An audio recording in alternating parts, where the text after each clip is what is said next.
Nice. So we're synced. We're ready to go. I'm blocking the wire with my body. All right. And my pup is no longer shaking. Hit me! You got stuff to tell me.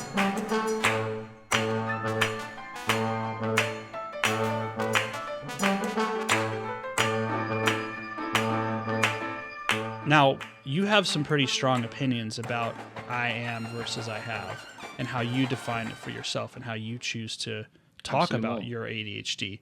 Tell me a little bit about that. Let's shift gears here a little bit, and let's have you really tell not only me but tell the listeners why you feel so strongly about this and how you talk about your own ADHD. Great. Overall, I believe that I am over I have. So I'll start by saying I currently will tell people I am attention different or I am ADHD. That was not always the case. From high school, from diagnosis through high school into college, I said I am. About 2 to 3 years out of college, I was dabbling in I have because of a very compelling argument from some ADHD friends regarding mental conditions and whether or not they define you. And to be entirely transparent, it was a conversation over schizophrenia and bipolar. Some friends of mine who are bipolar profess that they are afraid to say I am bipolar, and they have every right to be afraid because there's a disorder in which technically, as far as we know neurologically, you lose yourself for some period of time. You white out and do things and say things that you absolutely did not mean to say or do. That is a much stickier situation to claim with confidence. I am all those things I said, all those things I did. For someone in that situation, it feels way more comfortable and powerful and fulfilling to say, no, I have this thing that I treat and I manage, and I am something entirely different. I am this person. I don't act this way. I think it comes back to that sense of both the stigma in society, the level of stigma, because schizophrenia and bipolar are two of the biggest kind of have the most stigma, let's say, of mental conditions. Like those are two really heavy labels. I just think it's much harder with those labels to admit and to identify with those conditions or as those conditions in certain contexts or even in most contexts, both like interpersonally, relationships, business context, school. As soon as you say, I am diagnosed with this condition, or I have this condition, or I am this condition, some conditions are more easily digestible than others, and don't come along with so much of that stigma. Which is a tough point to make, which is a really controversial and challenging thing to say. But I also agree, almost pragmatically speaking. Or logically speaking, there are conditions have different stakes, and a condition in which your day-to-day may be problems with a to-do list, finishing work on time, impulsive behavior, speaking out in class, disinterest, or daydreaming, when compared to a human being who blacks out, right? Well, let's not say blacks out, but has a compared to a human who has an involuntary disassociated from reality, and can not distinguish between certain types of auditory hallucinations or visual hallucinations or whatever it might be. I will asterisk that and say it doesn't mean we're comparing apples and oranges here, because it doesn't mean that ADHD that's what I'm saying. Isn't any less severe or that there's not a in some cases, depending on the level of severity of symptoms, it can't be just as impairing in certain daily life functionings. Where I am already disagreeing in this debate is that most extreme bipolar case compared to most extreme ADHD case, most extreme bipolar case, 10 times worse, 100 times worse. Okay, mathematically impossible to. But it doesn't. But does it matter? Because we can. Yes, it does. I think it does. I think it matters because I have a way easier time saying I am ADHD and a rapid cycling bipolar patient, male or female. You're rapid cycling on a day-to-day basis or a week-to-week basis, and guess what? They don't have that freedom. Exactly. So I am maybe saying that. The most severe ADHD case has way more freedom than a rapid cycling bipolar patient. Okay. Hands down. So that might be privilege. We might So be I'm getting saying back that's to privilege. Yes, that's Yeah. privilege. I'm saying that I Yeah. have the privilege as a high functioning, which is another tough phrase. That's another gray phrase. Mm-hmm. But socially, colloquially, we say I'm high functioning or high functioning because we have a version of Graduated ADHD. college. You're Graduated college, applying to grad school and been accepted. You've gone to grad school. We are, as by social standards, highly functioning ADHD men, right? So yes, of course, I know people who are homeless in ADHD. And we're white men. And we're white straight men who went to college and grad school and have ADHD. That's high functioning and high privilege. We know people who are on the way opposite side of the scale as far as ADHD is concerned. But my point is there is an absolute dividing line between certain mental conditions where certain people are afforded the freedom to claim in a more confident and positive way their condition versus certain people who they aren't mentally capable of that freedom. I mean, and it goes. There are certain. I know. I love. I don't like the mentally they're incapable. Well, then what? Then what word? Then how would you define like somebody? Who, I would say it's much. I would say there's more barriers in their way, and I would say there's more societal barriers. There's more structural barriers. There's more stigma. There's a greater cost to them admitting or them taking on that identity or them deciding to put that out there and put themselves out there. So you were saying I am ADHD.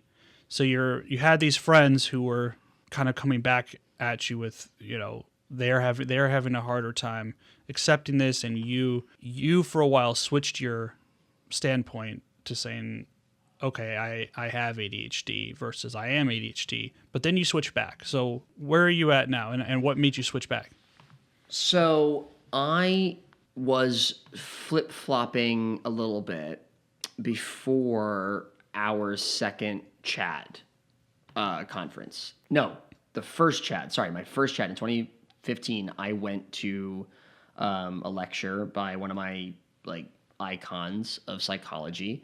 And at the end of his lecture on comorbidity between bipolar and ADHD, I asked him, do you say I have or do you say I am? Because, as it turns out, this psychologist has ADHD.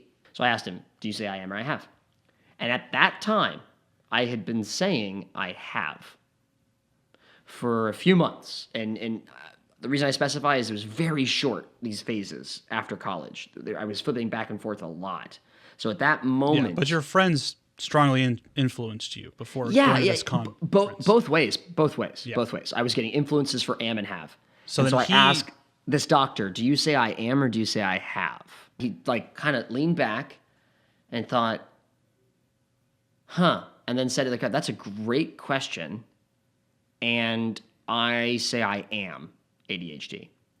And I laughed, and then he chuckled, and I said, I'm sorry I'm laughing, but I have said I am for years and recently switched to I have, and now I'm switching back. And then the room kind of chuckled together and we laughed.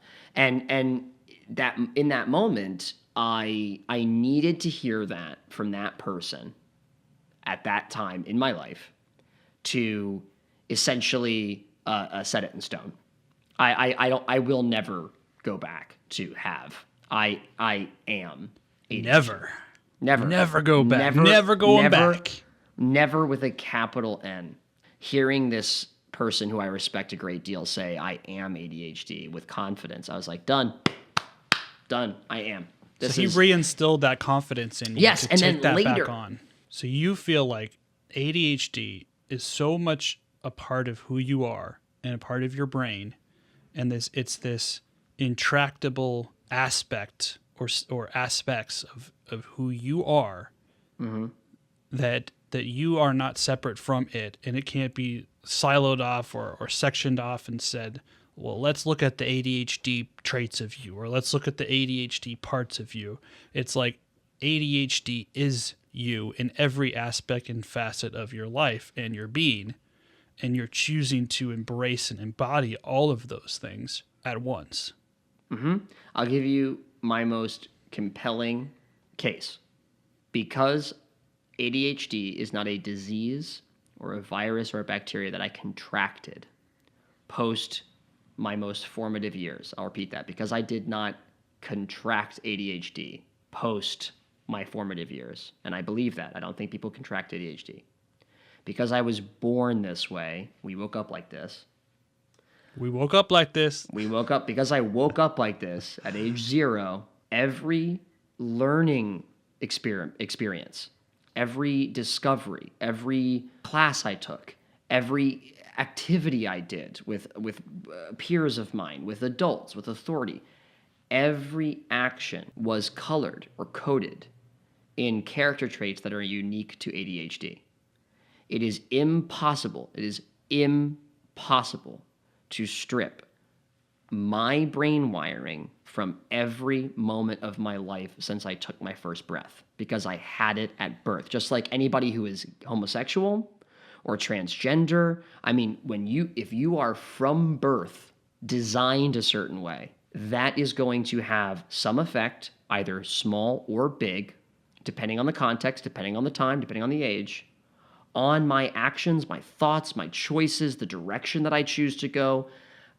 I may have been blessed, which I'll strike that. I was blessed. I was blessed by an early diagnosis. I was diagnosed at the age of 10. So from 10, I understood there was a seed planted that I am different in some way. So already from the age of 10 years old, I am taking note of and observing my world through a defined lens, through a lens that was defined for me by doctors, by psychologists and psychiatrists. So how could I possibly argue?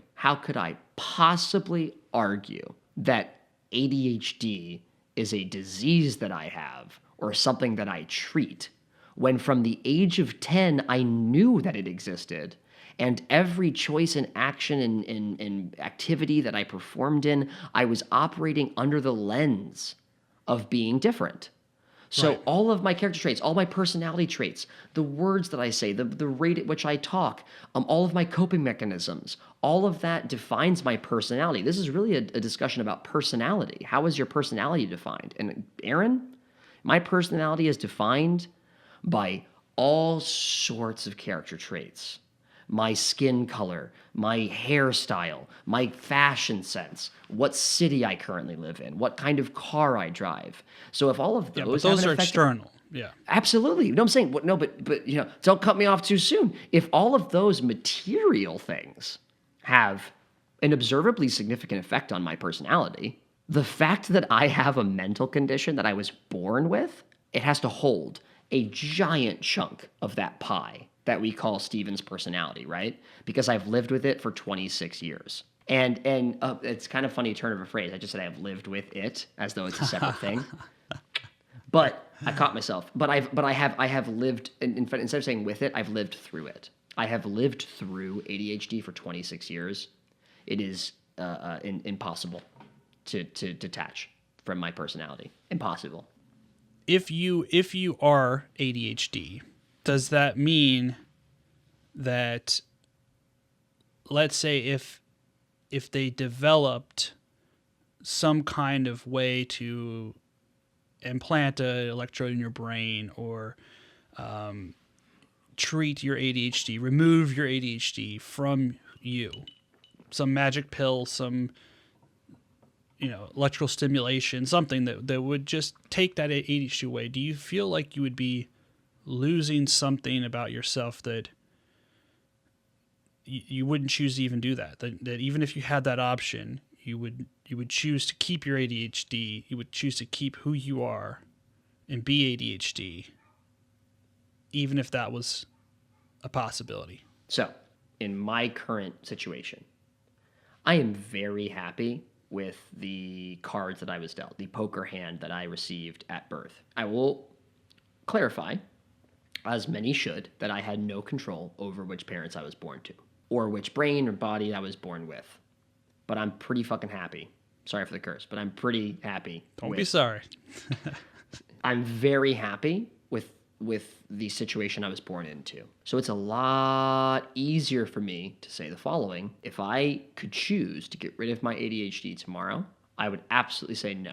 I'll give you the like romantic side and then the like pragmatic side. The romantic side is I don't want to lose this part of me that I've lived through for 26 years. It's so ingrained in my personality and being. I would definitely long for elements of the ADHD. Here's the pragmatic side. Why the fuck would I go to sleep tonight and wake up a different person and start at square zero, right? Like that was like if I went to bed tonight and woke up not ADHD, like the easy answer is, oh, suddenly you don't have all these challenges and mental blocks. No. My personality would be so erratically different. My friends would look at me weird. My family would look at me weird. People wouldn't know how to deal with me because the closest people to me who have known me for the longest period of time know me to be the way that I am. I have eight best friends in high school. We have a name for ourselves. It is too inappropriate for this podcast.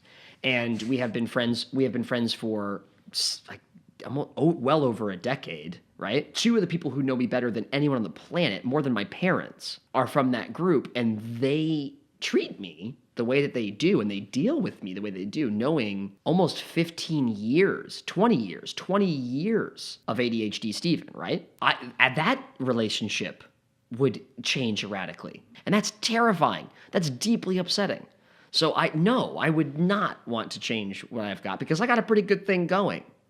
And that I need to admit that because I know plenty of other people, men and women, who have ADHD who don't have a good thing going. Who, if you ask them, would you give it up? Rubbed a lamp and a magic genie came out and said, I can remove ADHD from your life. If you had one forever. wish.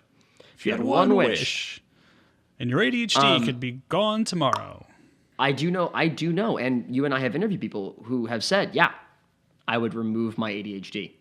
And I don't know if I would be strong enough. I mean, I would hope, like, honestly, if I was taking a step back, and I'd like to think that I would be strong enough to have that confidence and say, I'm ADHD and proud and I would choose to have this. I don't know. There's part of me that's like, I might just say, okay.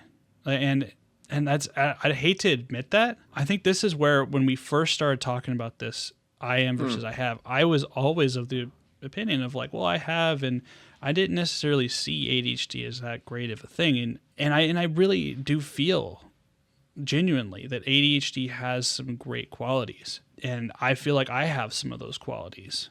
I think it makes me more creative. I think I'm more artistic. I think I'm an out of the box thinker. I think sometimes that risk taking that is impulsivity helped me become an entrepreneur. And I think there's a lot of things about me that ADHD is integral to who I am. ADHD has been hard for me, I think, in my life. If my relationship with ADHD and the symptoms that come along with my ADHD, it's a complicated dance that I go through with that, and it's been one of those things in my own life that has not been that easy. I got in so much trouble. I made some really dumb decisions early on, and I've done things that I totally regret. Growing up, but then at the same time, there's been so many other positive things that have also come from ADHD, where it's this mixed bag.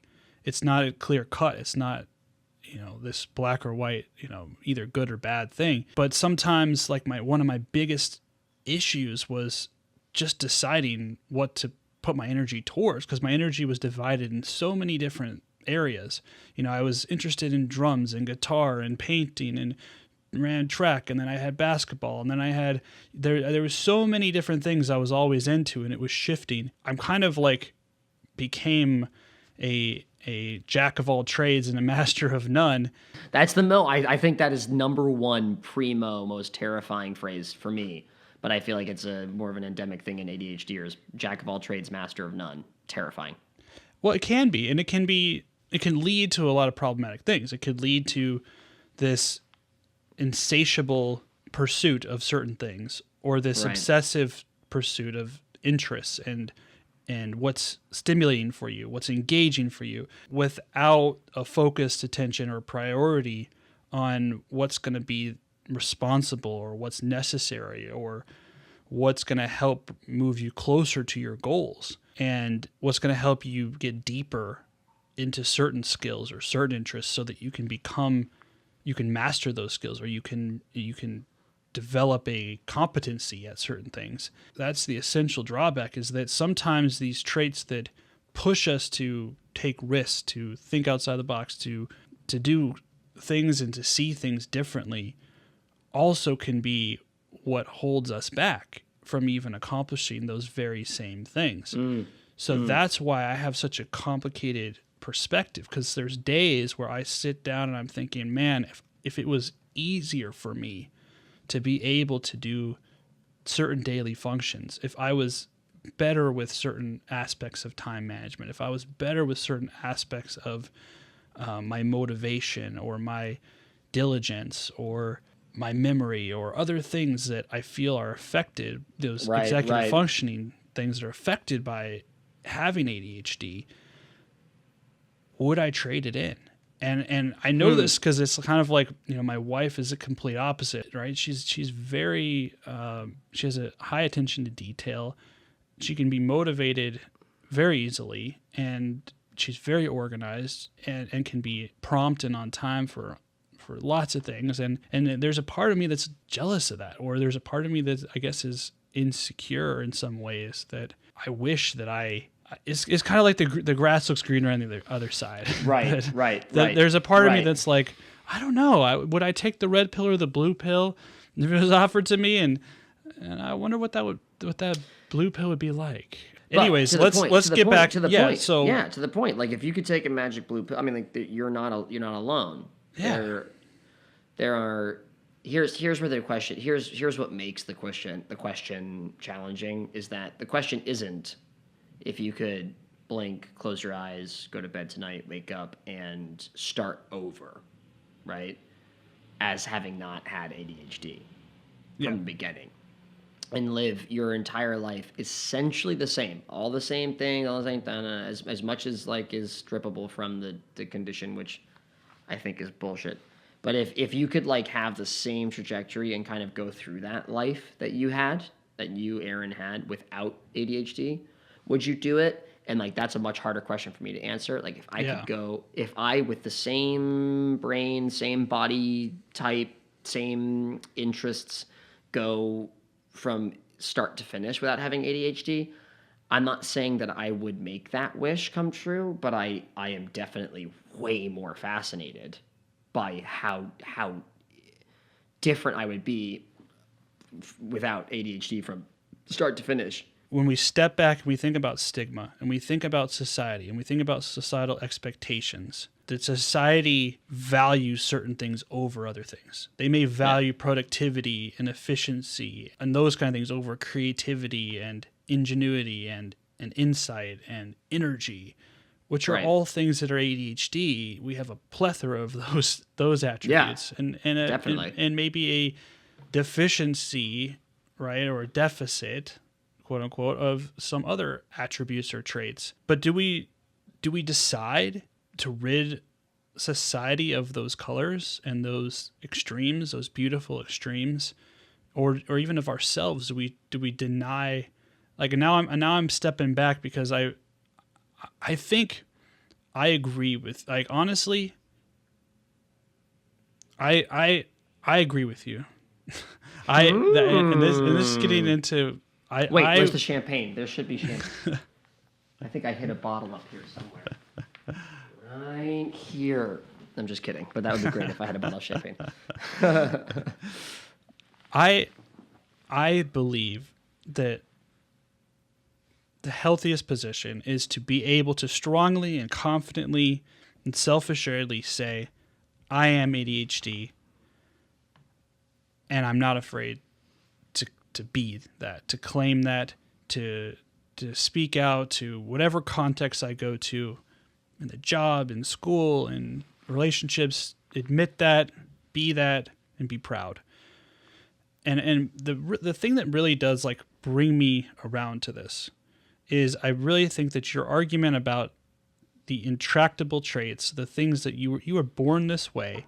I remember my dad, for instance, like when he was a child, he had this malformation in his ears where his ears kind of stuck out like this. And his parents decided, gave him the choice, but decided would he like to have plastic surgery to help bring those ears in. And he chose to do it.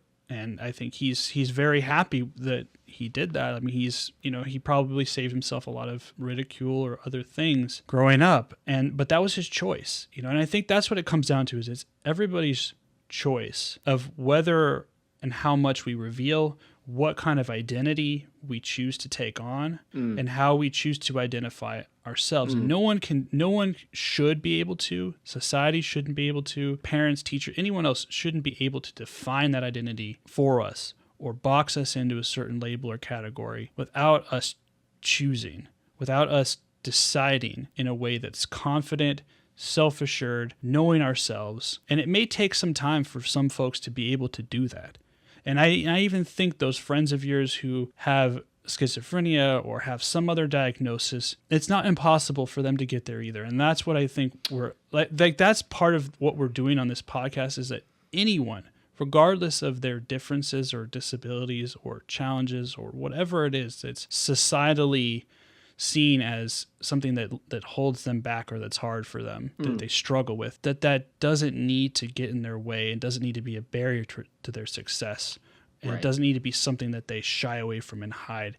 It should be something that they're empowered to bring to the surface, embody fully, and be who they are and who they were meant to be in all of their beautiful nature. Really kind of blossom or come out of that cocoon and become that butterfly. And we've seen that ADHD butterfly poster, and it's beautiful because it has all those traits. And there's a graphic design artist who designed it, but it's beautiful because it shows all of those upsides and traits that we have. But we have that time period where we are that caterpillar or in that cocoon stage where we're locked in. We don't know how to even embody or harness those things in a way that allows us to spread our wings and to fly and to succeed. And that's part of, I think, why we're doing this podcast. And that's exactly the reason why I agree with you is that I want to get there too. And I thank you for bringing that message to the world and for doing your talk and because it's been, I think it's been life-changing not only for me but for a lot of folks out there. And I think why I get so emboldened and emblazoned even regarding the stakes of other conditions, I genuinely feel deeply humbled by the fact that knowing everything I know and having done the research and learned everything I've learned up to this point about my own condition, I know intimately well how lucky I got with the scaffolding that I had from parents and the schools that I went to and the friends that I had and the community that I had, but also the condition that I have and the severity of the condition that I have. I feel very, very humbled that I have this freedom to be so demanding, right? I have a lot of freedom, a lot of privilege, as you pointed out at the beginning of this podcast, to demand that I be treated a certain way. And with that comes two things: the responsibility to act on it, because I have this freedom and I understand that others don't. I better do something with it, because not to is an offense to those who don't have the same freedom. And the responsibility to carry myself correctly and wave the flag in an appropriate and tactful manner so I'm not ruining the experience of other people like me, right? So I'm taking care and I'm catering to those in our group. But you know what? Yeah. It's a fascinating place to be in. We all navigate that privilege. We all have to grapple with those choices and when to advocate in and what circles and how strongly we say things or what we do. We have to just say, look, yes, you are a high-functioning person with ADHD, but you also, that doesn't negate or discount the validity of what you're saying. And I believe that anyone can get to that place where they strongly and confidently adopt a position that you are that condition, that you are you fully, and love yourself fully enough that it it no longer matters how negative or how much stigma is attached to those labels or what society thinks of you or how they see you and how they judge you, that you believe so much and love yourself so much that you're willing to step into that ring, to that arena, and be who you are, no matter what. So, And yeah. as I agree. as RuPaul says, If you don't love yourself, how the how the hell are you gonna love anybody else? amen. Now shall I say, oh wait.